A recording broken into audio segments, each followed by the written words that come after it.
Oi, gente, boa noite. Estamos iniciando mais um episódio do projeto Filme da Sua Vida. Eu sou Erivelto Reis e esse é o 26º episódio.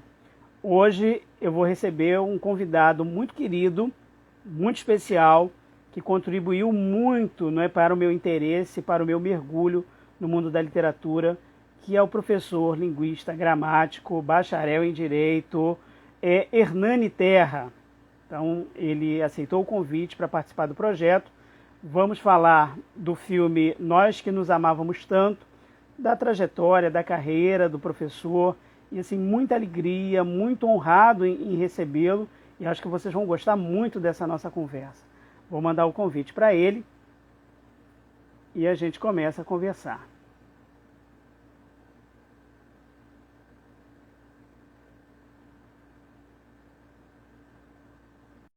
Dei convite.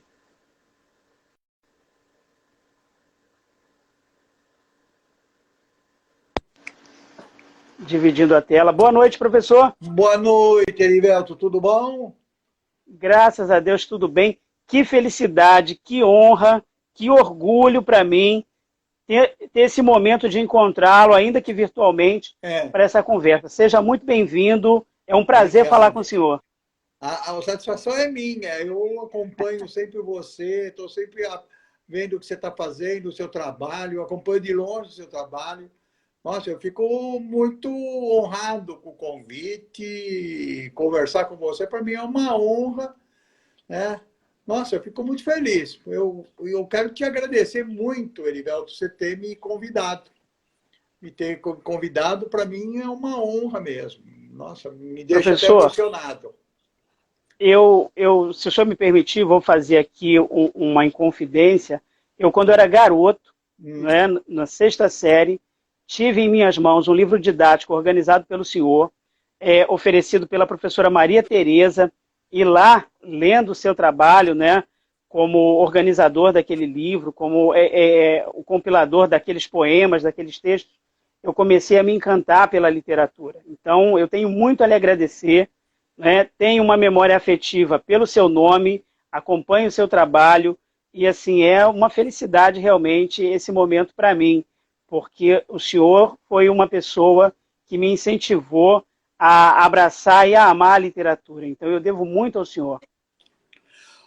Oi, Herivelto, obrigado. Me deixa muito feliz isso, porque escrever é um trabalho muito solitário. Eu escrevo há muitos anos e quando você escreve, você está muito sozinho, né? Você não tem o leitor perto. Aí a recepção do seu texto vai ser muito tempo depois que você vai ter... E às vezes você nem tem esse retorno, esse feedback do leitor. Então, quando eu recebo de pessoas que leram meus livros, usaram meus livros, adotaram meus livros, esse retorno, eu fico muito, muito feliz, porque me incentiva a continuar trabalhando, me dá assim, um ânimo enorme. Muito obrigado por saber que o meu livro, ou o livro que eu escrevi, te permitiu tomar contato com o texto literário. Isso é legal. E é o que eu estava falando, né? O que acontece? No Brasil, hoje, o contato com a literatura para a maioria das pessoas, para os jovens, para as crianças que estão em idade escolar, é pelo livro didático. Eles não têm livro, não compram livro, né? Ele tem o livro por meio do livro didático. Então, o livro didático é uma forma de essa juventude, desses alunos do ensino fundamental, ensino médio, ter contato com a literatura. Então, muita gente, não é só você, muita gente que eu conheço teve contato com a literatura por meio do livro didático. Então, porque ele pega o livro didático, lê um poema de um determinado autor, se encantou por aquele poema, ou lê um conto de um autor, também se encantou pelo texto daquele, foi procurar saber mais. Então, muita gente começou a ler literatura porque o primeiro contato foi o livro didático. O livro didático tem essa importância. E eu sempre fui muito cuidadoso ao selecionar os textos que eu vou usar no livro didático. Eu faço uma seleção, primeiro, para fugir um pouco daquele do lugar comum, colocar textos novos. Você tem que ter um equilíbrio. Você vai usar textos clássicos, mas, ao mesmo tempo, você tem que colocar textos novos, textos desafiadores, aqueles textos que não são do lugar comum, aqueles autores que não são assim figurinhas carimbadas de livro didático, né? Porque quando eu era aluno, eu pegava o livro didático, sempre tinha os mesmos textos, né? Eu me lembro, eu comprei recentemente um livro da editora da USP, chamado Os Contos Cariocas, do Arthur de Azevedo, maravilhosos. E aí, uma surpresa que eu tive, quando eu li os Contos Cariocas do Arthur de Azevedo, eu vi que não tinha o plebiscito. Porque o plebiscito era a figurinha carimbada de todo o livro didático, né? O seu Manduca ficar palitando os dentes na cadeira, e, pai, o que é plebiscito? Então, eu sempre procuro trazer textos novos, textos que fogem um pouco ao cânone. Então, eu procuro manter esse equilíbrio. E essa é uma forma de incentivar as pessoas a ir para a literatura. Professor, é uma felicidade, é um momento realmente para mim muito marcante da minha carreira como leitor e como professor também, esse encontro, e através da sua presença eu peço licença para render homenagem a todas as professoras, todos os professores que arduamente, né, levam para a sala de aula, muitas vezes Sim. com poucos recursos, o universo da literatura. Então, o senhor, para mim, é um símbolo desse esforço, dessa luta, desse empenho, desse trabalho em prol da literatura na formação de leitores e na formação dos estudantes. Valeu, Herivelto. Dito Obrigado. isso, colocar o senhor para trabalhar. Vamos lá. Fazer a pergunta que é tradicional aqui no nosso projeto, que é a seguinte: professor Hernani Terra, como é o filme da sua vida? Ai, rapaz, Herivelto, é assim. Eu gosto muito de cinema. Eu sou frequentador de cinema desde molequinho, desde garotinho. Eu ia na matinê, assistia filmes, era sessão dupla, matinê, tinha 2 filmes, tinha o filme principal e tinha um outro filme. E eu fui aprendendo a ler cinema. Eu falo isso porque quando se fala em literatura, você também aprende a ler literatura. Existe um autor que chama o José Paulo Paz, que é poeta. Ele tem um livro magnífico, sensacional, publicado pela Companhia das Letras. Eu acho que o livro é dificílimo de achar, acho que não existe mais. Chama-se por uma literatura de entretenimento. O mordomo não é o único culpado. É um dos ensaios desse livro. Ele faz ensaios sobre literatura. Então, ele mostra a importância da chamada literatura de entretenimento, que essa literatura de entretenimento vai formar o leitor literário. Ninguém começa a ler literatura por Virginia Woolf, ninguém começa a ler literatura por James Joyce. Você começa pelo Tarzan, você começa pelas aventuras de capa-espada, aí você vai chegar nos clássicos. Com o filme é a mesma coisa. Eu via filme de capa-espada, filme de bang-bang, filme, né? Comédias, pastelão, e fui aprimorando meu gosto. E um filme que me marcou muito, nossa, quando eu falo dele eu me emociono, não aguento mais. Esse filme é uma história na minha vida. É um filme de 1974, chama C'eravamo amavo tanti. Nós, em português, nós que nos amávamos tanto. E eu acho que a tradução ficou meio formal, assim, seria alguma coisa. Nós nos amávamos muito, nós éramos puta, a gente se adorava, uma coisa assim, né? É um filme do Ettore Scola. O Ettore Scola, ele era roteirista, depois que ele vira diretor de cinema. Ele sempre fez roteiro de cinema, e esse filme é roteiro dele e direção dele. E ele fez esse filme em 1974, e esse filme me marcou muito. Eu assisti quando eu estava na faculdade, estava saindo da faculdade de letras, acho que eu estava no último ano da faculdade, tinha saído, acho, da faculdade de letras, e assisti esse filme aqui no Brasil, num cinema que tinha na Avenida Paulista, Cine Bristol.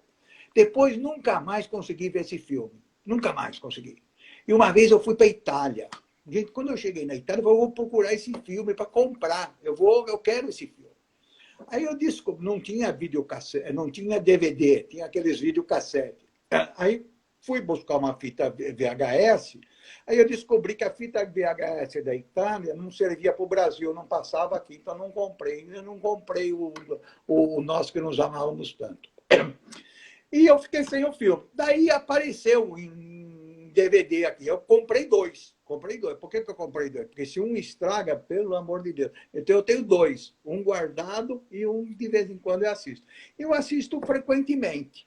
E é um filme que me marcou muito, marcou muito. Talvez não seja uma coisa excepcional.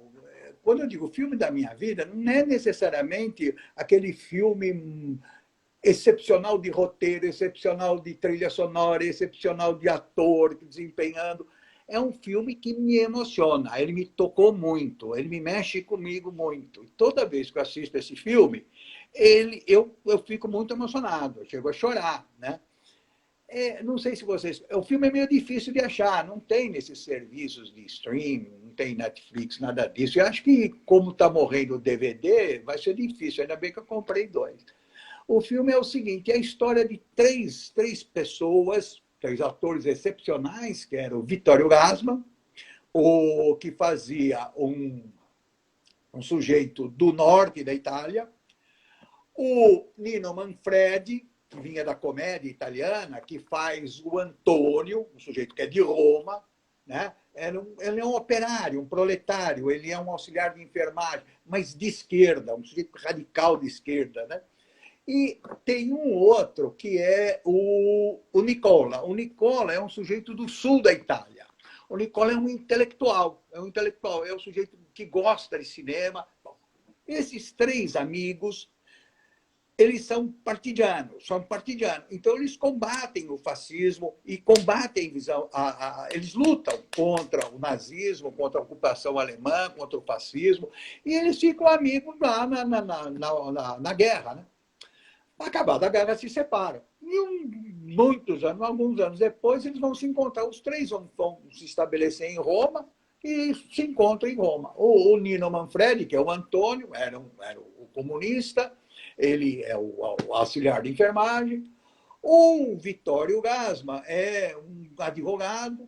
Né? E o Nicola, que veio do Sul, ele era um jornalista que gosta de cinema. Então, esses três amigos se encontram em Roma depois da guerra, e quando você combate, a ideia é assim, quando você combate alguém com alguém na guerra, você se torna amigo para sempre. Quer dizer, eles viveram o perigo da morte ali. Então, eles se tornam amigos, mas entra uma mulher no meio. Entra a Stefania Strandelli, que faz o papel da Luciana. A Luciana é uma mulher que o Nicola se apaixona por ela, se apaixona pela Luciana. Mas chega lá o Vittorio Gassman, que é o Giovanni não, ele é o Gianni. Chega o Gianni, bonitão, Vittorio Gassman, né? Chega o Gianni, e a Luciana balança e acaba se apaixonando pelo Gianni e dá uma espécie de um fora no Nicola. Aí chega o terceiro, que é o Antônio, um sujeito que gostava de cinema, que larga a mulher e o filho lá no sul da Itália, porque ele quer vir para Roma, porque ele quer trabalhar com cinema, quer conhecer o Vittorio de Sica, porque ele é um filme metacinematográfico, tá bom? Ele é um filme que não só conta a história dos três, como ele conta a história da Itália e a história do cinema na Itália. Então, o tempo todo é o cinema falando do cinema. Então, ele vem. Tanto que o filme é dedicado ao Vittorio de Sica. Vittorio da. Só um detalhe, no filme, nesse filme, nós vamos ter cenas assim. A famosa cena do La Dolce Vita, nós vamos ver essa cena no Nós Amávamos Tanto. Com quem? Com Federico Fellini interpretando ele mesmo, com Marcello Mastroianni interpretando ele mesmo. Nós vamos ter o Vittorio de Sica fazendo ele mesmo. Então, aquelas aquelas figuras do cinema vão aparecer no próprio filme. Aliás, é uma cena incrível, né? É uma tomada incrível, da grua, como agora, se fossem os bastidores da cena. O filme vai fazendo referência ao próprio cinema o tempo todo. Chega uma hora que o seguinte, o Vittorio Gassman é um sujeito meio assim. Eu me identifico muito com o Nicola, o sujeito que veio do sul da Itália, o sujeito pobre, como eu fui muito pobre também, e que gosta de cinema. E me identifico muito também com o Antônio, esse sujeito que o auxiliar de enfermagem, um sujeito meio brincalhão, meio gozador, meio, sabe, meio leva as coisas meio na brincadeira. É difícil você se identificar com o Vittorio Gassman, porque o Vittorio Gassman é o burguês, é o cara que vai enriquecer. Enriquecer à custa de, imagina, de todos os meios possíveis. Ele é um advogado, e ele casa com... Ele acaba largando a Luciana, ele é um filho da puta, né? Ele larga a Luciana porque ele resolve casar com a filha do patrão dele para ascender socialmente. Então, esses três, o destino dos três se separam. E eles vão se encontrar 25 anos depois. 25 anos depois. Mas a amizade não morreu, não morreu. E o Gianni, o burguês, que é o Vittorio Gassman, tem vergonha de dizer que é rico. Ele esconde a riqueza. Ele é uma cena homérica. Ele está em Roma, naquela bagunça que é Roma, e ele tenta... Em Roma, você larga o carro no meio da rua, não deixa o freio de mão puxado, e quando você quer sair, você empurra o carro da frente, né? É meio assim. Então, ele está lá, ele chega todo engomadinho, com terno e gravata, ele vai tentar tirar o carro e não consegue tirar o carro porque quem fechou ele, deixou o freio de mão puxado. Aí chega a dona do carro, tira, e ele está falando para a moça, chega o Antônio, esse simplesão, Gianni, você é aqui. E ele fica todo envergonhado, ele fazendo para a moça, você é guardador de carro? E ele, sou, a vida dá muita volta. Ele esconde a riqueza dele, ele tem vergonha disso, porque ele sabe que ele traiu uma coisa fundamental, que era a amizade. Eles eram uns amigos, quer dizer, e ele percebe que ele se afastou dos outros amigos para ascender socialmente. Mas eles retomam e a moça, a Luciana, acaba ficando com o Antônio, né? E o filme é muito bonito, porque ele vai mostrando o que é a amizade, o que une as pessoas, e cada um... Há uma coisa interessante nesse filme, são 3 personagens magníficos. 3 personagens, mas eu vou dizer qual é a quarta, e a personagem principal do filme. São 3 personagens magníficos. O Vittorio Gassman, que faz o Gianni, que é o sujeito do norte da Itália, burguês, que enriquece. O Antônio, que é de Roma, o Nino Manfredi, que é aquele comunista divertido, né, brincalhão, né, que continua sendo o enfermeiro o resto da vida. E temos lá o Nicola, que vem do sul da Itália, que é o intelectual ligado em cinema, mas que não ganha dinheiro nenhum, vive numa miséria, a família passa fome. E tem uma cena muito engraçada do Nicola, que é o seguinte, ele vai num programa, sabe esse programa que eu tinha muito no Brasil? Você vai se candidatar e responder sobre um determinado tema. Aí você vai ganhando dinheiro, daí você dobra, vai dobrando. E ele está respondendo sobre Vittorio de Sica. Então, chega uma hora, olha que bem sacado, chega uma hora, o cara fala assim, faz uma pergunta, ele está na final, todo mundo torcendo para ele, está na final. Aí faz a pergunta final, olha, com quem, não sei o quê, qual é a cena do ladrão de bicicleta? Quem faz o papel é o fulano de tal. Aí ele pergunta, como é que faz? Por que o menino, o filho do ladrão de bicicleta, chora no filme? Ele fala assim, ele chora porque o Vittorio de Sica botou umas baguetinhas de cigarro no bolso dele e quando ele viu, ele começou a chorar. Ele fala, não, a resposta está errada. Ele chora porque ele vê que o pai dele pegou uma bicicleta. Gente, é magnífico isso, porque a pergunta... Ele chora, o pai dele pegou a bicicleta, mas isso é personagem.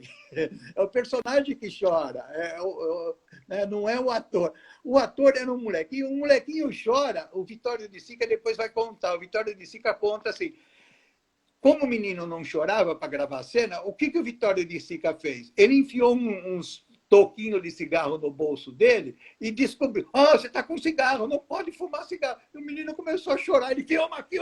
Nossa. Então, o Nicola respondeu certinho, mas misturou o que é a personagem e o que é o ator. Né? Então, Mas são três, cada um deles dava para montar uma história. Mas não dava para montar uma história, porque é a história dos três. Mas o grande personagem dessa história,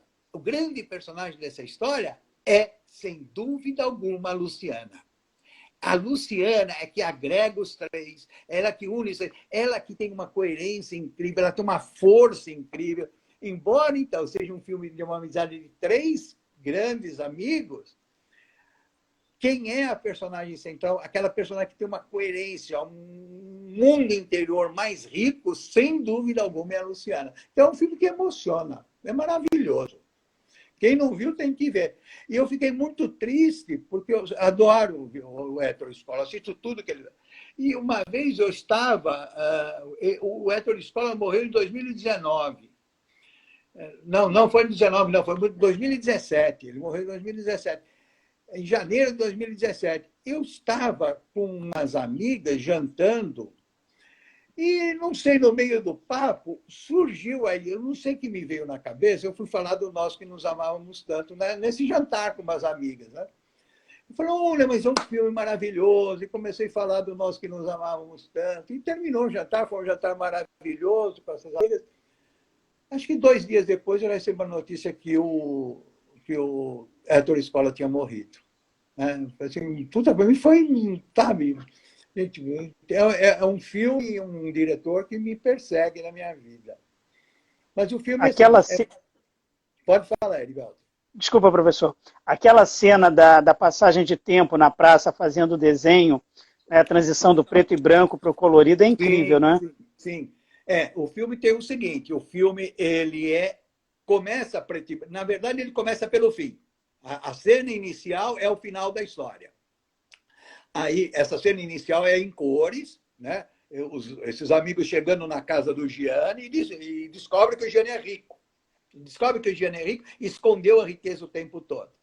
Agora, quando ele daí tem essa cena final, daí o filme começa na ordem cronológica. Aí ele volta a ser preto e branco. Ele volta, não, é em preto e branco. Ele vai sendo em preto e branco. A cena da guerra é preto e branco. Os primeiros anos da vida dele é preto e branco. E quando eu fui a Roma, fui conhecer os lugares lá que eles passaram. Eu fui tentar conhecer. Eles jantam sempre num restaurante chamado Meia Pensão, meia porção.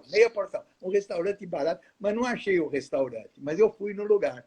Isso é tudo em preto e branco. Daí você bem lembrou, Erivelto. Chega uma hora, tem uma espécie de grafiteiro fazendo uma pintura numa praça de Roma, e ele está pintando, isso está em preto e branco. De repente, o filme começa a pegar cor. Então, o filme começa a ficar colorido a partir de um determinado momento. Então, ele é um filme em preto e branco e colorido. E as cenas da guerra voltam em preto e branco, depois voltam em sépia. Tem muita coisa assim a Luciana gostava muito de teatro, então ela ia no teatro, ela era pobre, mas ela ia no teatro, entrava porque ela fazia parte da claquete, ela conseguia assistir as peças nessa base. E ela aprende muito sobre teatro, então o pensamento, ela ensina o Antônio a expressar o pensamento numa linguagem teatral. Então é muito rico. Cada vez que eu vejo uma coisa nova. É um filme inesgotável. Isso eu falo com tanta paixão, com tanto entusiasmo, que eu tenho certeza que quem nos assiste agora, quem vier a nos assistir no futuro, vai procurar o filme se ainda não o conhece. É incrível. Tem que assistir. É um filme marcante. É um filme assim. Ele me reporta aos meus amigos, ele me reporta a minha época de faculdade, a minha adolescência. Eu tenho até hoje alguns amigos da minha adolescência com quem... Sabe, é um filme que mete, gente, é amizade. Gente, não tem coisas. Ele fala umas coisas, tem um diálogo. Quando o Gianni fica com a Luciana e vai comunicar isso para o Antônio, fala assim, olha, mas nós vamos continuar amigos, mas eu vou perder um amigo. Ele fala assim, bom, e eu vou perder tudo. Eu vou perder uma coisa, eu vou perder a amizade. Ele fala, eu vou perder 2 coisas. Então, ele coloca uma coisa que é muito interessante, a questão da amizade e do amor. Né? Então, é um filme que celebra a amizade. Ele celebra a amizade. E eu acho que a amizade é uma espécie de amor que nunca morre. É isso. A amizade é uma espécie de amor que nunca morre. O amor, às vezes, morre. Né? Morre. A amizade, às vezes, é um amor que... Gente, e quando tem essa separação de amizade, ela é muito traumática. Eu acho que ela é mais traumática do que a separação de amor. Não sei. Né? Eu me separei na vida, já me separei, mas eu acho que as minhas separações de amizade, de perder amigos, elas foram muito mais dolorosas do que as separações cuja relação era fundada no amor. Né?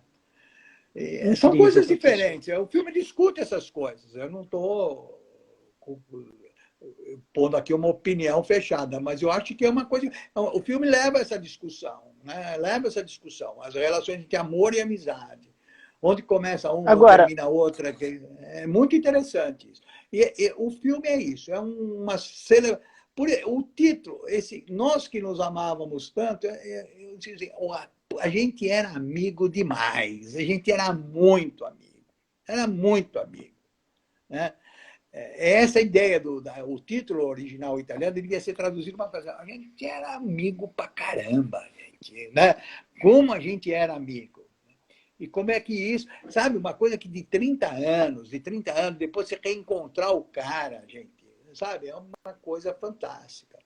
Ele emociona. Agora, professor, o senhor comentou, durante a sua exposição do filme, que o senhor chegou, numa das suas idas à Itália, a percorrer ali cenários, buscar os cenários do filme, enfim. Mas o senhor é um cosmopolita. Não tem lugar no mundo onde o senhor já não tem estado, né? Olha, tem. O mundo é grande. Mas eu gosto Mas conta de um pouquinho dessas viagens. Eu gosto de viajar. E tem muito isso. Quando eu viajo, eu gosto de ficar nos lugares e conhecer essas coisas assim que me ligam à minha memória afetiva. Então, por exemplo, eu fui fazer o caminho de Dom Quixote. Né? Então, é o seguinte, quem leu Dom Quixote, para mim, é o livro mais apaixonante que existe. Então, eu tinha que ir para a Espanha, eu falei, eu vou conhecer, vou fazer a segunda saída do Dom Quixote. Fui percorrendo a La Mancha para conhecer. Então, eu gosto muito disso, de conhecer esses lugares, e eu associo muito com obra literária. Eu fui fazer... Eu fiz a viagem de São Petersburgo a Moscou, no trem, né, para lembrar a viagem que Anne Karenina fez. Então, eu fiz até questão de tirar uma foto no trem, de Moscou, São Petersburgo, Moscou. Né? Recentemente, não faz muito tempo, eu fui à França e fiz questão de ir a Tours e percorrer os caminhos da Madame Bovary. Eu fui percorrer os caminhos... Bom, é um personagem de ficção, mas, para mim, aquele cenário é real. Então, eu percorri os caminhos da Madame Bovary. Então, eu gosto muito de fazer isso. Eu gosto de fazer muito isso.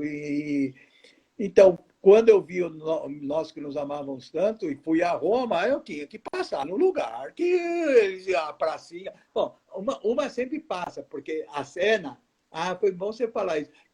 Tem uma cena no Nós que nos amávamos, porque é um filme meta-cinematográfico. Uma das cenas, o Nicola está com a Luciana na Praça de Espanha. A Praça de Espanha, quem conhece Roma, é uma praça, tem lá no alto, e é uma escadaria enorme, enorme a escadaria. Então, os dois estão na Praça de Espanha e ele pega um carrinho, tipo um carrinho desses que usava de carreto de feira, e começa a descer aquela escada com o carrinho e reproduzindo para a Luciana a cena do encoraçado Potemkin. Ele começa, olha, não sei o quê, e os leões, e os cossacos começam a tirar, e começa. Aí tem uma mulher com o carrinho de bebê, e o carrinho começa, e ele começa a rolar aquela escada. Então, a Praça de Espanha é um dos lugares. É uma das locações do filme. Esse é um ponto turístico da Itália e tal. Mas aquele lugarzinho, aquela pracinha onde eles comem ali, não é. Foi difícil de achar, porque eu tive que tirar fotografia do filme para pegar aquela igreja, lembra, tem uma igreja pequenininha, e perguntar para os italianos, onde é que é essa igreja? Aí eles me ensinaram e eu fui Gente, lá para conhecer. Fui lá para conhecer. incrível, Então, mas incrível, professor. eu fui lá para conhecer, eu fui para conhecer. Eu cheguei, às vezes, tem coisas, você falando de viagem, tem lugar que eu nunca fui, tem umas viagens incríveis que eu fiz, que liga muito com a literatura. Uma vez, em 80 e pouco, eu fui para Paris. Aí, eu me hospedei lá no bairro Latino, eu me lembro até hoje. Era na Rua Cuyás, uma rua que sai ali de trás da Sorbonne, Rua Cuyás. E o hotel, acho que chamava Hotel Cuyás. Era um hotel, assim, não era bairro latino, só ficava estudante ali, e normalmente um estudante latino-americano. Então, eu me hospedei nesse Hotel Cuyás, era um hotel baratinho, era duro, né? Não tinha grana.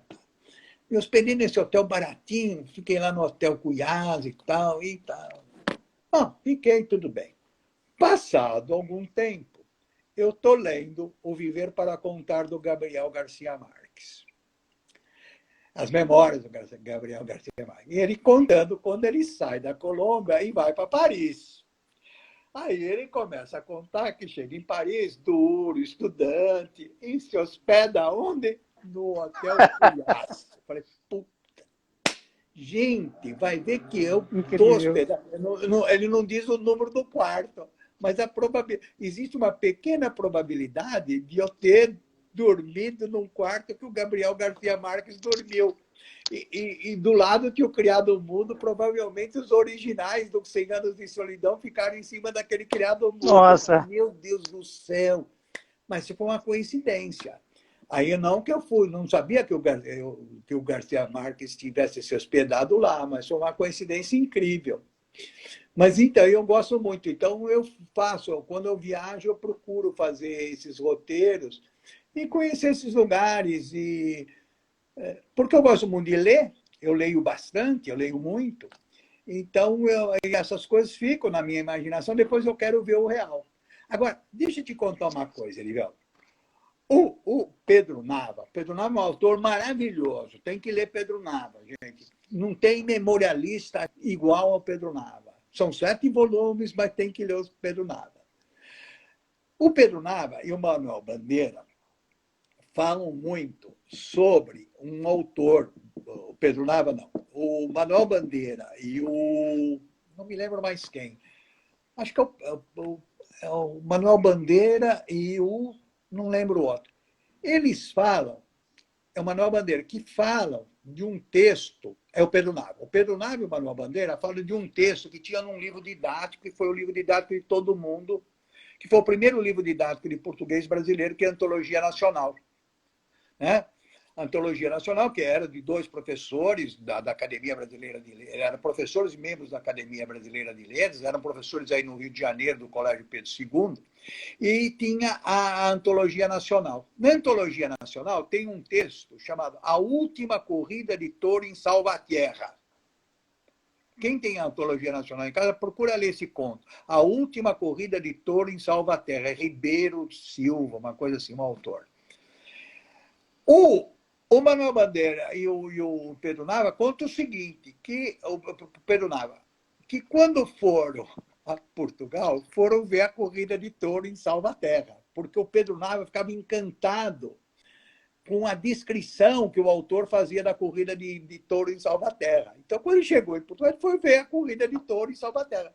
Isso foi a maior decepção da vida dele, porque a imagem que ele tinha do livro que ele leu, do livro didático que ele leu quando era aluno do Pedro II no Rio de Janeiro, não correspondia à realidade. Quando ele chegou lá em Portugal e foi a Salvaterra ver a corrida de touro, não era uma corrida de touro comum.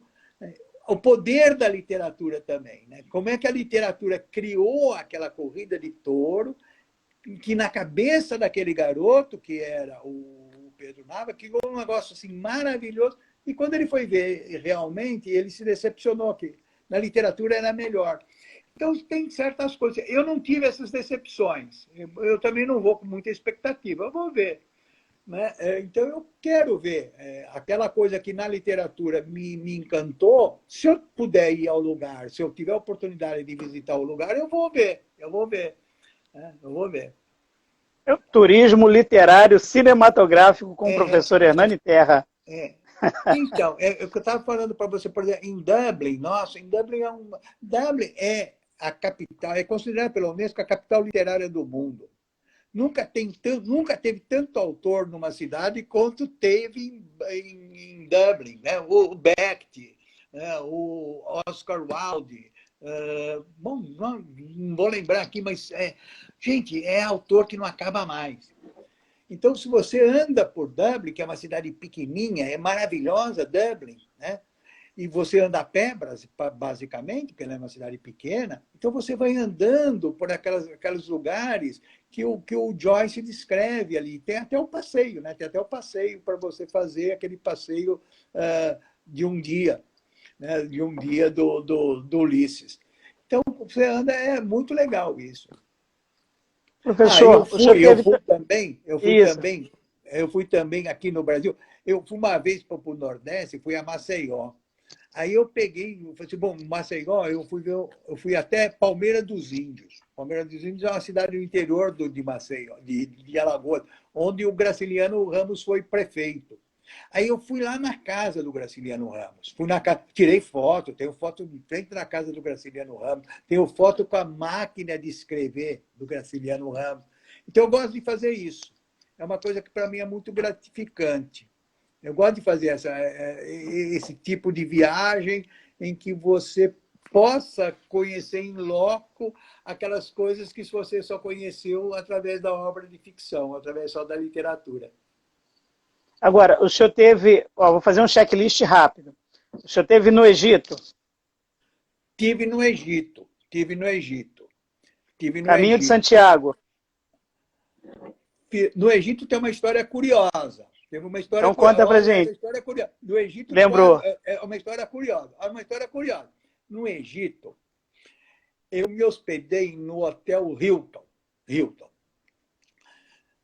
Era um paraíso dentro do Egito. Você podia beber cerveja, porque na rua não pode beber cerveja, né? Tem todas aquelas restrições, mas dentro do hotel era uma maravilha. Aí me hospedei e eu passei meio apertado lá no Egito, porque o que aconteceu? Eu queria ir a Luxor. Luxor fica a 600 quilômetros do Cairo. Então, eu peguei um avião para ir, comprei uma passagem de avião para ir do Cairo para Luxor, conhecer Luxor. Me encantei com Luxor, tudo de Tutancâmon, o Vale dos Reis, Vale das Rainhas.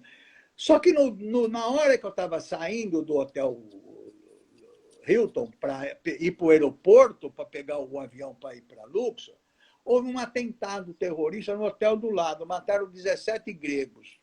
Uns terroristas malucos.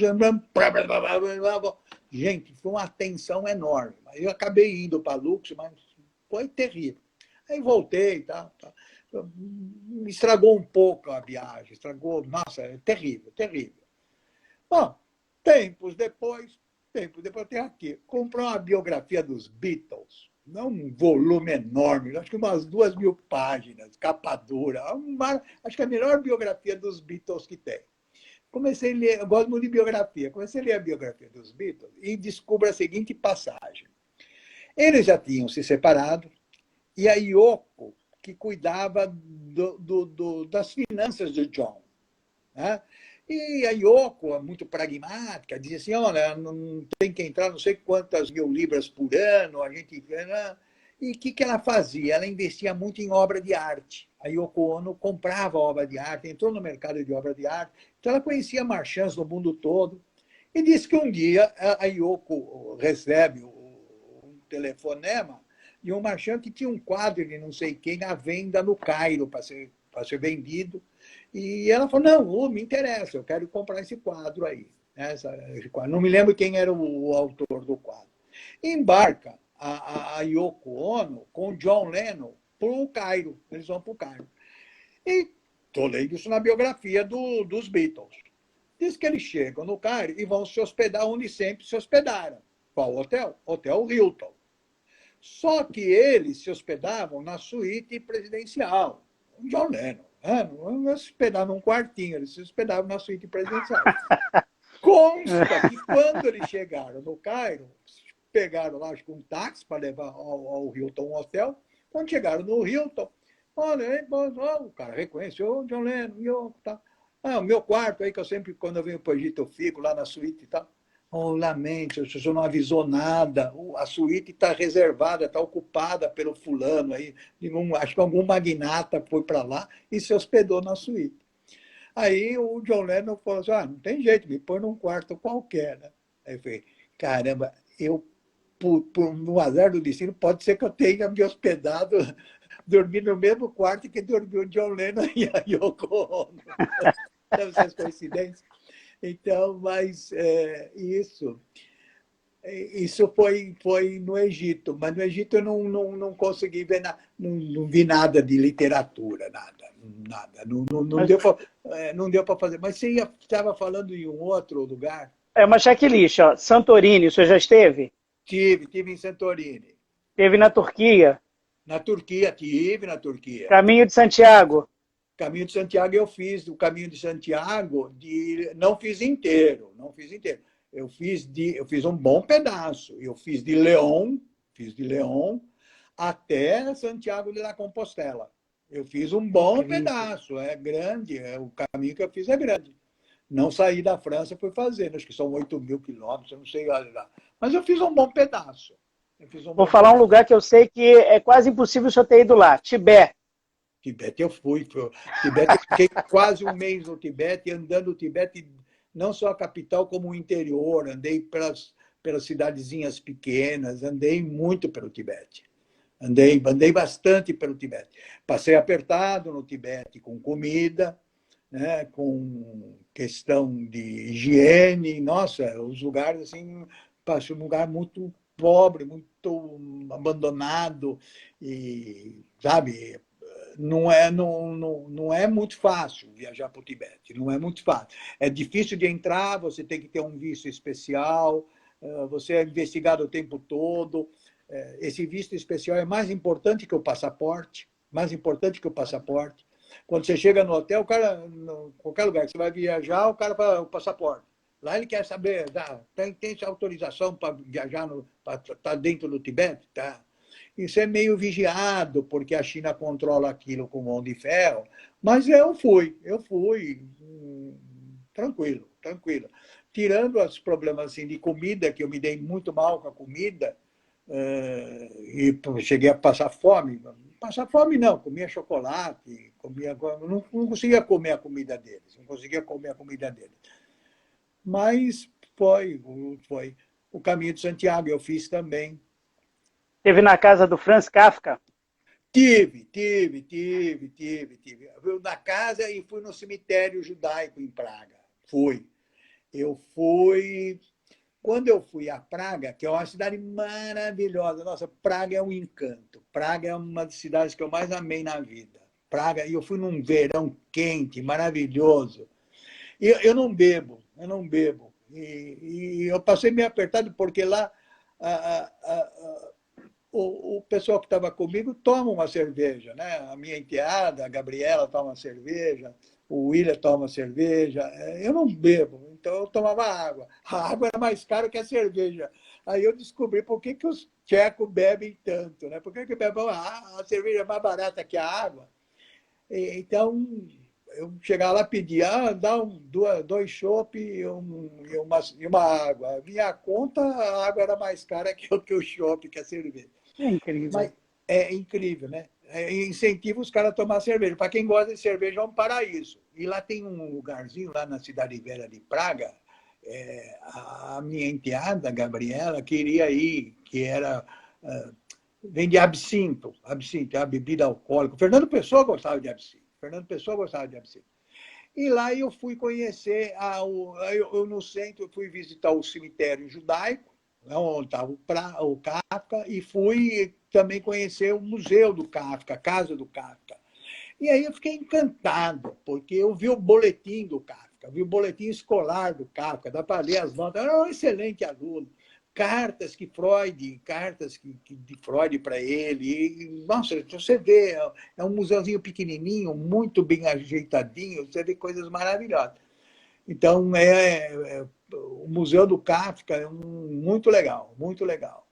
Gostei muito. E assim, para fechar a menção a esses lugares, alguns lugares que o senhor viajou, eu queria que o senhor falasse, se o senhor quiser falar naturalmente a respeito, da sua visita a Auschwitz. O senhor esteve lá, não esteve? Estive. Porque eu fui à Polônia, eu fiz um passeio muito grande pelo leste europeu. Fui andando ali, partindo da Alemanha, partindo ali de Berlim, fui andando, e cheguei à Polônia. Eu não conhecia a Polônia. Me encantei muito com a Polônia, me encantei muito com Varsóvia e, sobretudo, com a Cracóvia. Eu fiquei muito emocionado com a Cracóvia, porque é uma cidadezinha pequena, mas assim, tem uma juventude, uma coisa que eu não consegui entender até hoje. Vendo o que a Polônia passou. Veja, a Polônia passou com o Hitler. Quando achou que acabou o Hitler, o Stalin, meu Deus do céu, gente, é um país que sofreu demais, não sofreu, mas tem uma juventude, de uma puta alegria, mas, gente, são muito alegres, sabe, uma vivacidade. Não parece que o país passou por tantos traumas e tantas coisas. Então, ela tem uma juventude muito pujante. Então, eu fui conhecer a Cracóvia. A Cracóvia é uma cidadezinha pequenininha. E fui na Universidade de Cracóvia. Outro lugar que eu gosto de ir é a universidade. Eu vou, todos os lugares que eu vou na universidade. A Universidade de Cracóvia, para você imaginar o seguinte, olha como ela é antiga. Tem lá, quando eu chego na Universidade de Cracóvia, tem lá um monumento a um dos alunos, acho que talvez o mais brilhante aluno da Universidade de Cracóvia. Adivinha quem é? Nicolau Copérnico. Imagina como é que a Universidade de Cracóvia, como ela é antiga. Dizer, é um orgulho, né? Claro. Estudou na Universidade de Cracóvia. Então, eu estava na Cracóvia. Aí eu estava lá na Cracóvia e eu falei assim, a minha enteada, Gabriela, ela é formada em História. Ela fez História, professora de História. E eu falei para ela, Gabriela, você não quer conhecer Auschwitz? Ela falou, ficou meio assim, vamos. Aí pegamos um carro e fomos conhecer Auschwitz. Então, mas foi barra pesada.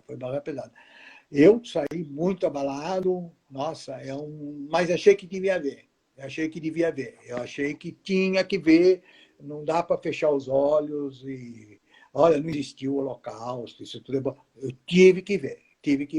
E fui ver, passei um dia lá, em Auschwitz. E, nossa, eu fiquei abalado, muito abalado, né? Foi duro recuperar depois. Mas não é uma experiência, eu acho que assim, é uma experiência que não sei se todo mundo gostaria de viver, porque choca demais. Quando você entra lá dentro, bom, só de chegar lá perto, o clima imagina como é que é. Lá dentro é barra pesada, muito barra pesada, muito. Acho que é importante falar sobre isso, porque, como o senhor mesmo destacou, as pessoas às vezes tendem a relativizar, a Isso. menosprezar, a negar mesmo fatos históricos do sofrimento, da morte.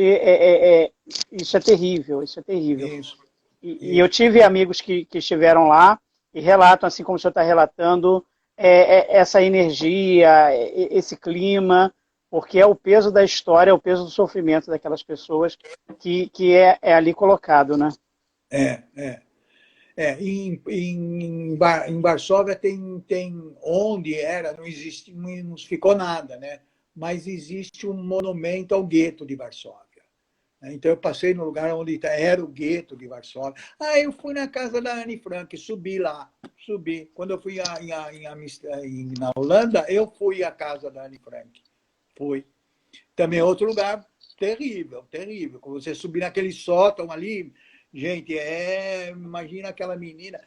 E quando eu leio o diário dela, eu fico emocionado, né? Nossa, aquela menina tão menina, o que ela escreve, gente, no diário dela é uma coisa fantástica. Como é que ela, assim, tem um exemplo de vida, sabe, escondida, e tem um senso de humor. Ela escreve o diário dela, tem passagens no diário dela que assim são muito engraçadas. Para uma criança, é a capacidade dela, né, de ver certas coisas, nossa, é encantador. Mas você chega lá no porão e eu me senti meio assim, meio, sabe, senti a barra pesada, senti a barra pesada. Passada essa pandemia, já tem uma viagem prevista, professor? Não tem, olha, não sei, não previ, não previ, não Ou previ. tem algum lugar que o senhor gostaria de visitar? Acho que tem, eu devo ter um monte, mas de cabeça agora não sei. Não sei, talvez. O pessoal aqui, tem um lugar que eu gostaria de ir, mas não arrumo companhia. O pessoal aqui já me boicotou. Não, não, eu não vou, eu não vou. Não adianta convidar que eu não vou. Queria ir para a Índia, mas o pessoal aqui não é muito fã da. Eles têm medo de se contaminar com doença. É, eles foram comigo para o Tibete e o William, que é o mais novo, ele passou muito mal no Tibete. Ele passou muito mal, mas muito mal, porque o Tibete é o teto do mundo. Você está a 5.000 e tantos metros de altitude. Eu estava tão num pique, tão entusiasmado, que quando eu desci no aeroporto de Lhasa, o sujeito veio, um monge me receber, e ele disse assim, me deu a mão, segura na minha mão, pisa devagar, por causa da altitude, você ter tontura. Mas eu estava tão alegre, comecei a comemorar que estava no Tibete, né? Ele não sentia nada, nada, nada, nada, nada com relação à altitude. A única coisa que eu passei mal no Tibete foi com comida, mas a altitude não me prejudicou em nada. O William não conseguia se mexer. A gente tinha que comprar oxigênio para ele ficar tomando oxigênio. Você compra como compra cerveja aqui, você compra oxigênio lá, você compra num barraca de jornal. E ele ficava tomando. Então, era muito, ele passava mal o tempo todo. Então, quis conhecer uns templos, então já era alto, e aí no tempo você tem que subir uma escadaria enorme. E ele ficava com medo de morrer, porque ele falou, não, meu coração está disparando, não vou subir, não vou subir. Então, para ele foi muito assim. Então, ele ficou meio traumatizado. Então, quando eu falei, vamos para a Índia, ele falou, não, Índia não vou. Então, ele quer fazer umas viagens assim mais para os lugares mais light, né? Ele não Menos arriscados para ele. menos arriscado. Ele não toparia Professor, ir. Pode falar. ainda a propósito do seu comentário sobre a visita à casa de Anne Frank, a Mara está dizendo o seguinte, nós nos sentimos lá com ela, é uma leitura fundamental, a leitura do Diário de Anne Frank. Tá corroborando aqui, concordando com o senhor. Professor, agora eu não perguntei sobre Portugal, porque eu estou presumindo que o senhor já esteve em Portugal. Muitas vezes. Portugal, muito. Nossa, Portugal, claro. Portugal eu fiz. Fiz várias viagens para Portugal. Fiz algumas muito interessantes. Eu gosto muito do interior de Portugal. Andar pelos vilarejos. Eu fui, para esses vilarejos, eu fui lá na terra do Essa de Queiroz. Póvoa do Varzim. Fui a uma aldeiazinha de Póvoa do Varzim. Então, eu aluguei um carro e fui percorrendo Portugal de cabo a rabo.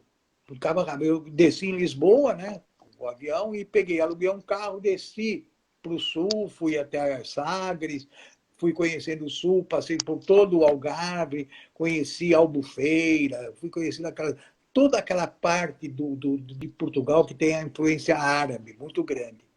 Depois subi, voltei, entrei lá pelo Porto. Aí voltei. Foi a época que eu fiz o caminho de Santiago, porque depois de Portugal eu fui para a Espanha, andei pelo sul da Espanha. Espanha, tem o Granada, gente. Esquecemos de falar de Granada, Garcia Lorca. Não faz muito tempo, não. Eu fui conhecer a casa do Garcia Lorca, eu fui até Granada para conhecer a casa. Gente, é emocionante. Nossa, é uma casa lindíssima, e virou um museu do Garcia Lorca lá. Então, isso está em Granada. Então, em Granada eu fui conhecer a casa do Garcia Lorca. E a gente acaba aprendendo uma série de coisas, né? Tem umas cenas... A internet engana a gente pra caramba, né? Tem umas cenas que parece que o Garcia Lorca está sendo fuzilado de costas, porque ele era um homossexual, né? Bom, o seguinte, não tem essa foto, isso é mentira, não tem nada disso. Né? Aí eu comprei uma boa biografia do Garcia Lorca lá na, na Espanha, em Granada. Então, outra coisa, Heriberto, essa viagem eu aproveito para trazer muito livro também. Muito livro, porque tem coisas que você não acha no Brasil ou ainda não chegaram no Brasil. Essa biografia do Garcia Lorca eu não tinha aqui no Brasil, então eu trouxe da Espanha. Mas Portugal assim, é fantástico, fantástico. Fui conhecer vários lugares em Portugal. Eu gosto muito de povoazinhas, lugarzinhos pequenos. Então eu fui, não foi muito, foi em 2019, não, 19, não sei se foi 19, 18.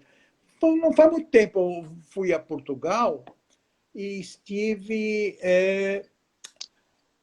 no Mosteiro do Gerônimo, não, eu estive ali no túmulo da Inês de Castro. Fui ver o túmulo da Inês de Castro. Né? Fui no túmulo da Inês de Castro, perto de Batalha. Não me lembro, o túmulo dela está onde? No Alcobaça. Fui a Alcobaça para conhecer o túmulo da Inês de Castro. Então, fui conhecer o túmulo da Inês de Castro. Professor, o Daniel tá nos assistindo, disse aqui a propósito do seu último comentário, deve ser de arrepiar a visita à casa do poeta, lá do Garcia Lorca. Não, olha, é muito, muito, muito. Fora o seguinte, o Garcia Lorca, gente, como figura humana, ele é excepcional. Ele é excepcional, como figura humana. Se você lê a biografia do Garcia Lorca, você começa a amar ele mais do que você já ama. E, por outro lado, você começa... Algumas pessoas que você admira, você começa a meio ficar com o pé atrás, certo? O Garcia Lorca fez parte de um grupo de artistas, né? Que estava ele, Salvador Dalí e o Buñuel. Eles eram amigos, tudo, mas, sabe, voltando ao filme do começo, tem amigos que não são tão amigos. Né? Quer dizer, a relação dele, do Buñuel com ele, não foi uma relação muito boa, sabe? Então, isso está na biografia do Garcia Lorca. Mas o Garcia Lorca é uma pessoa maravilhosa, além de um grande dramaturgo, um excepcional poeta, como pessoa humana é maravilhoso, maravilhoso. Então, quando eu fui para Granada, fiz questão de conhecer a casa dele, subi lá no bairro Alto, no bairro Árabe, conhecer os lugares por onde ele andou. E uma coisa que me emocionou muito em Granada, eu já tinha ido a Granada, mas não sabia disso, porque eu fiquei num hotel. Aí, quando eu fui olhar o hotel, a rua do hotel chama Cade Elvira. Elvira é o nome da minha mãe. Gente, então a Cade Elvira, e Elvira, sim, e daí eu vi que tinha azeite Elvira. Então, tinha uma rua no hotel, que foi a rua, e a rua que levava assim, até o rio era a Rua Elvira. Então, aquilo me emocionou muito, porque eu falei, nossa, tem uma rua em Granada com o nome da minha mãe. E aí, sabe, aí tem uma coisa árabe no meio, com granadino, sabe? Então, são emoções. A viagem é muito boa, por isso que mexe com essa coisa do emocional da gente, né? Essas viagens, é a viagem que você tem que fazer e andando pela rua, né? A viagem, porque tem gente que fala assim, vou fazer uma viagem para a Europa, pega um ônibus, fica dentro do ônibus andando 8 países em 10 dias. Não viu nada, você não viu nada. O que você tem que fazer é descer e andar a pé. E conversar com o povo, perguntar, parar nos cafés, conversar com as pessoas.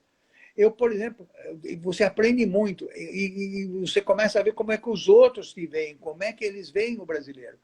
Houve uma cena incrível. Uma vez eu parei num bar em Amsterdã e estava lá um pessoal, os holandeses, tudo tomando chopp, né? E eu sentei na mesa com eles, comecei a conversar com os holandeses.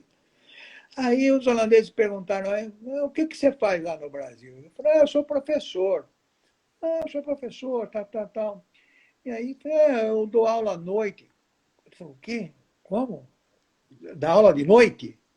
Claro, dou aula de noite. Mas não, à noite não tem. À noite tem aula? Tem aula. Não, mas à noite não é para lazer, para descansar. Não, no Brasil, não. No Brasil, as pessoas trabalham durante o dia e têm que estudar à noite. Não tem, né? E, assim, sabe, o estranhamento do olhar do outro em relação a assim, uma coisa que para nós é tão... não causa nenhuma estranheza. Eu estudei à noite. Eu fiz faculdade de Direito à noite. E, então, para nós, estudar à noite é uma coisa tão corriqueira, tão normal, né? Mas, assim, para o olho do outro, isso aqui que é tão normal para nós, para o olho do outro não é. Então, esse tipo de viagem é muito legal. E esqueci, puxa, sabe onde eu fui, que eu fui percorrer o caminho? Tem um livro fantástico do Dublin, como é que chama? Berlim Alexanderplatz. Tem até uma minissérie filmada pelo Herzog. O Herzog fez uma minissérie em 7 episódios, tem no YouTube, vocês acham no YouTube, Berlim Alexanderplatz. Então, Berlim Alexanderplatz é uma praça de Berlim, da antiga Berlim Oriental. Então, eu fui nessa praça para ver lá como é que era. Então, porque o herói, entre aspas, do Berlim Alexanderplatz, Biberkopf, se não me engano, chama ele. É um sujeito marginalizado, então ele vive no submundo de Berlim. Ele vive no submundo de Berlim, nos porões de Berlim, junto com traficante, com prostituta, com o submundo de Berlim, né?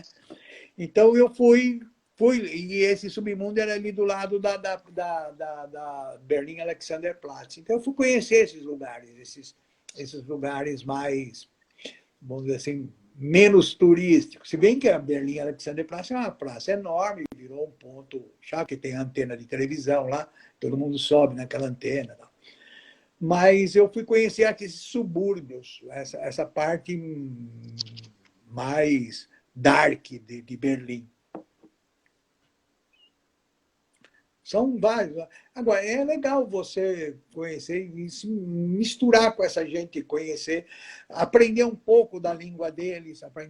Eu só não consegui aprender árabe, é muito difícil, mas aí eu conseguia conversar com as pessoas, misturando um pouquinho de inglês, com gesto, e consegui me entender um pouco com os árabes lá no Egito. Professor, a gente está... Você vai aprendendo muito da cultura deles, né? Mas nessa conversa, você se misturar junto com essa gente, né? Conversar com eles, conversar com o motorista, conversar, enfim. Então, aprende muito.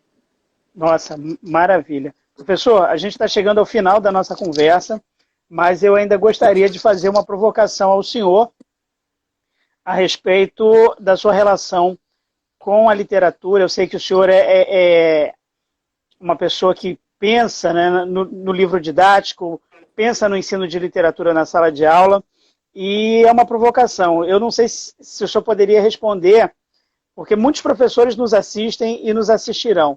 5 contos da literatura brasileira que não se pode deixar de ler. Tá.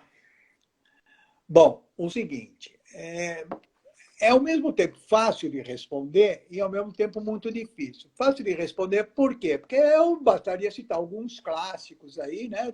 Tem aqueles contos que são antológicos, né? Então, não pode deixar de ler. Mas eu começo com um conto que, embora ele não é tão antológico, mas acho que um dos melhores contos da literatura brasileira que eu já li, chama-se A Partida, do Osman Lins. Osman Lins é um autor brasileiro, ele foi professor da USP, deu aula na USP por muito pouco tempo. Ele prestou concurso para professor, foi efetivado, professor titular, mas ele não gostou muito de dar aula, não. Ele reclamava muito. Então, ele abandonou o magistério, né? O ensino superior. Ele não gostou, não. E ele se dedicou muito ao estudo do tempo, da narrativa. Ele tem do espaço, da narrativa. Ele tem um livro fantástico sobre o espaço romanesco, na obra de Lima Barreto. Mas ele tem um conto, que é uma das coisas mais emocionantes que eu já li até hoje. Chama-se A Partida. Osman Lins. Do filho que está indo embora de casa. O filho que está indo embora de casa e vai despedir da mãe. E não quer despedir da mãe, porque é despedida, né? Então ele mora com a mãe e chega uma hora que você tem que ir para a rua, né? Tem que ir para a rua. É a partida, é a saída de casa, é cortar o cordão umbilical. Então ele tem que sair. É esse momento. O conto, ele pega sempre um flash. O conto é uma narrativa condensada, ele pega um momento. Então, o momento que ele pega é esse momento da partida, é o momento, a noite final. Ele vai dormir, né, sabendo que no dia seguinte ele vai acordar e nem vai despedir da mãe. Não dá para despedir. Então, esse é um. Bom, tem uns clássicos. Os clássicos, eu acho assim, do Machado, eu gosto muito da Causa Secreta. A Causa Secreta, vocês lembram, é o Fortunato e o. Não lembro o outro, o Fortunato e o. Bom, um é o sádico, né? Tem uma coisa ali, o Fortunato e o. Não vou lembrar o nome do outro. Se alguém lembrar aí, pode ir no chat para mim o nome do Pode outro. soprar. Só para lembrar. Mas são dois amigos. Um é médico, né, casado, né? Acho que a Luísa chama a mulher, né? E forma uma sociedade, são médicos, né? Só que um é muito sádico, muito sádico, muito sádico. E é um sadismo elevado ao extremo. É um sadismo elevado, mas com aquela coisa do Machado, muito sutil, muito irônico, e envolve a mulher.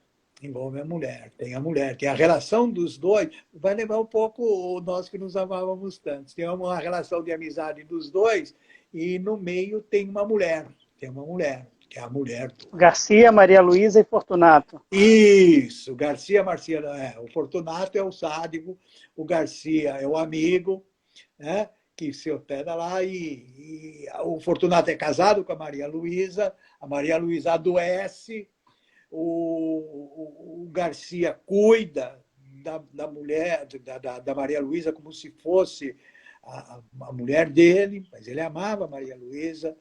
E, bom, não vou contar a reação do Fortunato. Um outro, também ficando nos clássicos, eu acho que é a Terceira Margem do Rio, do Guimarães Rosa. A Terceira Margem do Rio é um conto fantástico, também tem a relação do pai e do filho.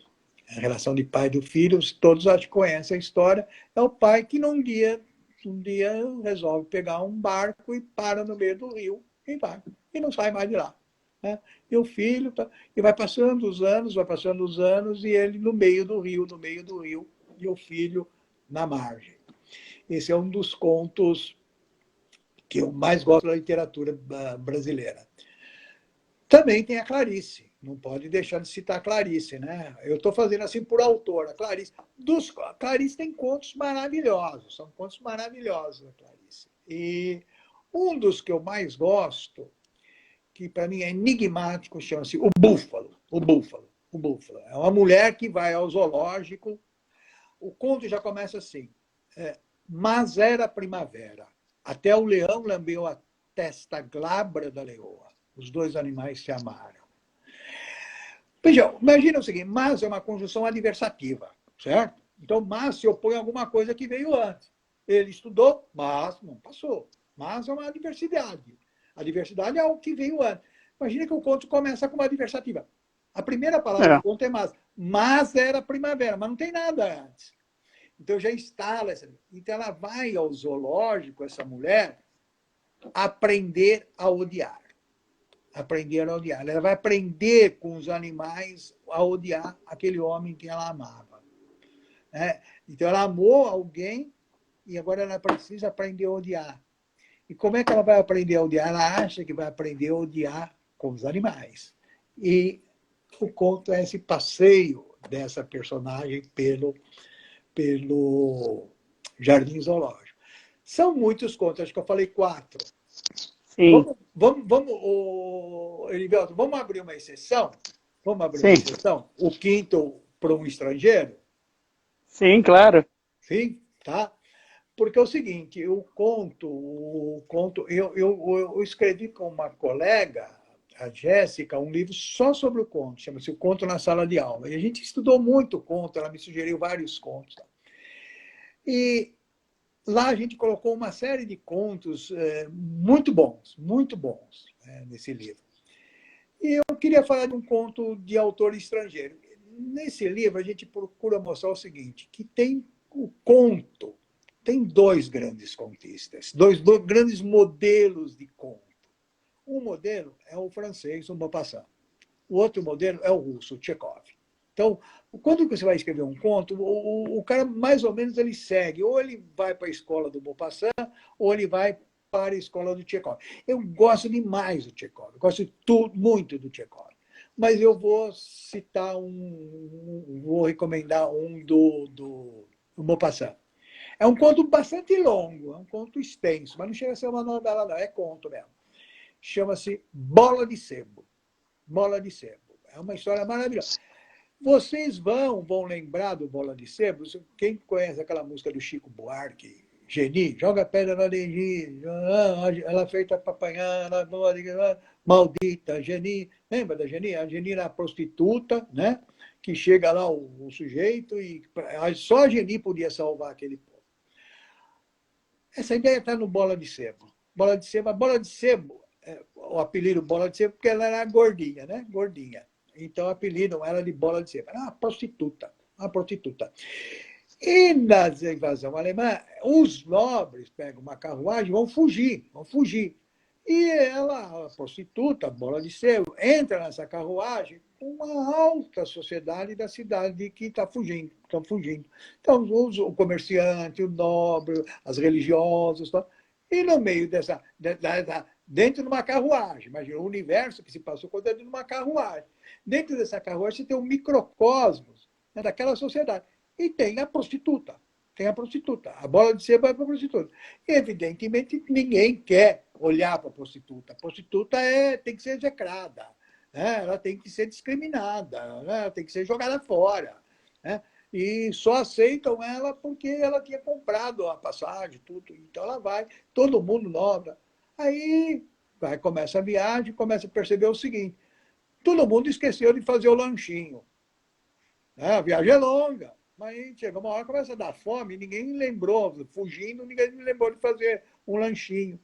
A Bola de Sebo fez e reparte com todo mundo. Chega uma hora, eles têm que parar a carruagem e se hospedar numa pousada que está ocupada pelos alemães. E o alemão fala assim: vocês não vão sair mais daqui. Está todo mundo preso. Só tem uma chance de vocês saírem: se a Bola de Sebo dormir comigo. Então está todo mundo na mão da prostituta. Se ela dorme com o alemão, tudo bem, vocês estão salvos. Se ela não dormir com o alemão, vocês estão ferrados. E ela tem nojo daquele alemão, porque o alemão está invadindo a terra dela. Então você vai ter um conflito enorme ali, Quer dizer, a pessoa fala: mas você é prostituta, você dorme com. É a música do Chico Buarque. Você dorme com qualquer um, o que custa dormir com o alemão? Não é assim, dorme com qualquer um. Esse cara é um alemão. Eu sou prostituta, mas não vou dormir com nazista. Entendeu? Não era nazista ali no caso, né? O conto é anterior a isso. Mas eu não vou dormir com o alemão. Mas a situação era uma situação que o alemão estava ocupando a França. Tá? Então, ele... Bom, não vou contar o final, mas é um conto fantástico, Bola de Sebo. Então, ficaria esse tem uma edição da Martin Claret com esse conto, né? Aliás, é o título, né? Bola de Sebo e Outros Contos, da Martin Claret. Eu acho que sim. É um dos contos mais clássicos do Maupassant. Porque Professor, trata de uma questão bastante relevante.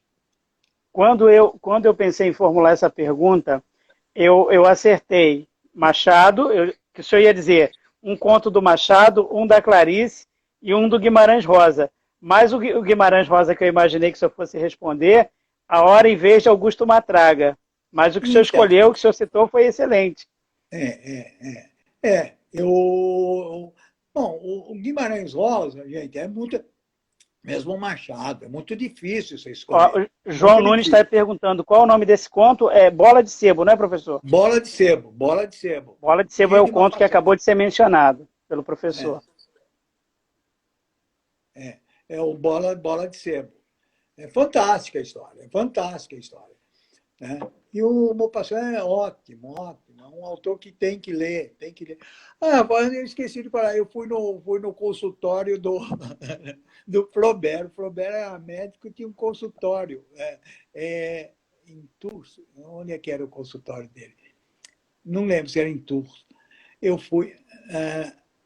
Rouen, em Rouen. Eu fui a Rouen e visitei o consultório do, do, do, do Flaubert. Ele tinha um consultório lá. Um consultório. Tinha, Flaubert é aquele que disse Madame Bovary sou eu. Madame Bovary sou eu. Eu fui em Rouen e fui lá visitar o consultório dele. Ele tem um consultório. E é um consultório, ele era médico, mas o consultório, eu cheguei lá, tinha até tirar uma fotografia, mandei para minha dentista, porque tinha uma cadeira de dentista. Porque o médico fazia tudo, né? Ele não era só médico, ele era médico, dentista. E curioso, porque a cadeira de dentista, aquele motorzinho, era um moleque que ficava pedalando. Gente. Não tinha um motorzinho. Hoje é um motorzinho elétrico, né? Mas aquilo era movido a pedal, né? Então, contratava um garotinho, o garotinho ficava lá pedalando. Vai, pedala, pedala forte, não para. Esse tem o Incrível, consultório professor. dele. É o turismo literário que o senhor acabou de criar. Agora é só criar aí umas franquias, porque é fundamental, né? Visitar os lugares relacionados aos autores, às obras, Sim, é sim, fundamental. sim, é fundamental. Ah, esqueci, eu fui na casa do Tolstói, em Moscou. Fui na casa do Tolstói. Visitei a casa do Tolstói, em Moscou. Tenho fotografia, tirei Incrível. fotografias lá no escritório do Tolstói, onde ele sentava, provavelmente ali ele escreveu Guerra e Paz, ali, naquela escrivaninha. Olha, Está bem imagina isso, conservado. hein? A Professor, casa dele fica em pode falar, Moscou. professor, desculpa. A casa dele fica em Entrou Moscou. aqui, entrou aqui e mandou um abraço. O professor Rodrigo Torres disse o seguinte: meus mestres, um monte de exclamação, coraçãozinho na tela para o senhor. Muito obrigado, Rodrigo. Obrigado, Realmente é um Rodrigo. privilégio. É um privilégio poder conversar com o professor Hernani Terra. Professor, a gente está chegando ao final. Quero muito agradecer a sua participação. Quero agradecer as pessoas que têm prestigiado o projeto, que nos assistiram hoje, que vão nos assistir no futuro. Aproveitar a sua presença para convidar as pessoas para na próxima segunda-feira assistirem o novo episódio. Eu vou conversar com a crítica literária, doutoranda em literatura brasileira, Mariana Belize. Ela vai falar sobre o filme O Sétimo Selo. Vai falar também, vai falar também do brilhante estudo que ela acabou de apresentar na UFRJ sobre a obra do professor Ronaldo Lima Lins. Então, ela fez um brilhante estudo, foi um texto muito reverenciado, e ela vai falar de um filme que é um clássico, Mariana Belize, na próxima segunda-feira. Então, agradecer as pessoas que nos assistiram, convidar as pessoas para nos assistirem a assistirem a nossa conversa com a Mariana Belize, agradecer muito ao senhor. Se não fosse a pandemia, esse encontro teria que ser presencial e regado a muitos canoles, porque eu sei que é um doce da sua predileção. Verdade. Abro, então, espaço para as suas considerações finais, professor. Muito obrigado. Olha, Heriberto, eu que agradeço o convite e a oportunidade de bater um papo com vocês, bem informal, contar um pouquinho da minha vida, dos meus passeios por aí, porque aprendi muito com isso. E acho que é importante a gente falar sobre essas coisas, porque mostra que conhecer os lugares tem uma história. E eu cheguei a esses lugares pela literatura. Veja que coisa.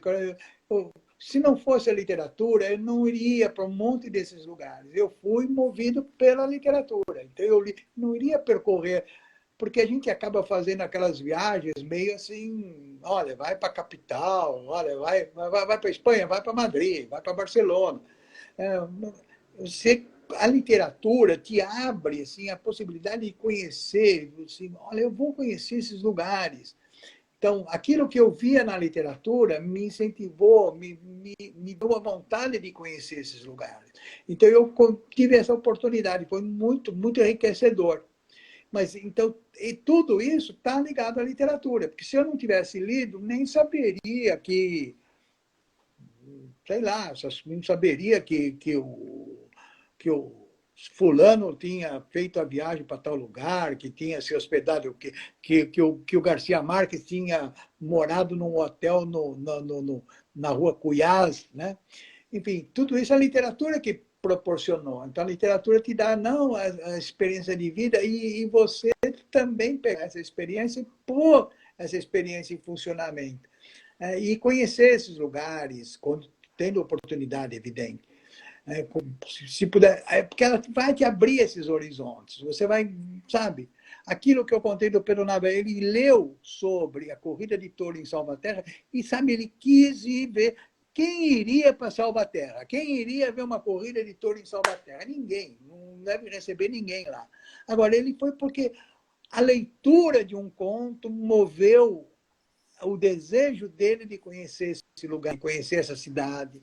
Então, muitos desses lugares que eu fui foram por causa da literatura. O conhecimento literário me deu essa oportunidade, me deu a oportunidade, não diria, mas me deu a vontade de conhecer esses lugares.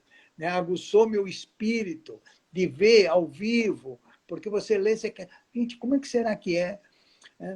Aí eu fui também na casa da Jane Austen, fui na casa de Jane Austen também. Nossa, se eu fosse, eu teria muitos lugares para contar também, mas acho que não vou lembrar agora, mas são vários. Na Inglaterra eu fui em Bath, na casa da Jane Austen. Então eu agradeço muito, Erivelto, e ao pessoal que ficou aí acompanhando a minha fala, né? Pena que a distância, a interação, ela é sempre muito mais restrita, mas eu agradeço a presença de vocês que tiveram aí, ouvindo essa conversa, e que vamos em frente, lendo bastante, sempre tendo otimismo e preservando a amizade. A amizade é fundamental. A gente só tem amigos, né? E amigos a gente tem que preservar, né? Tá bom? Muito obrigado a todos. Muito obrigado. E até uma próxima. Grande abraço, professor. Muito obrigado. Tchau, tchau. Fica com Deus. Tchau, tchau. Um abraço para você e para todo mundo aí. Tchau. Tchau.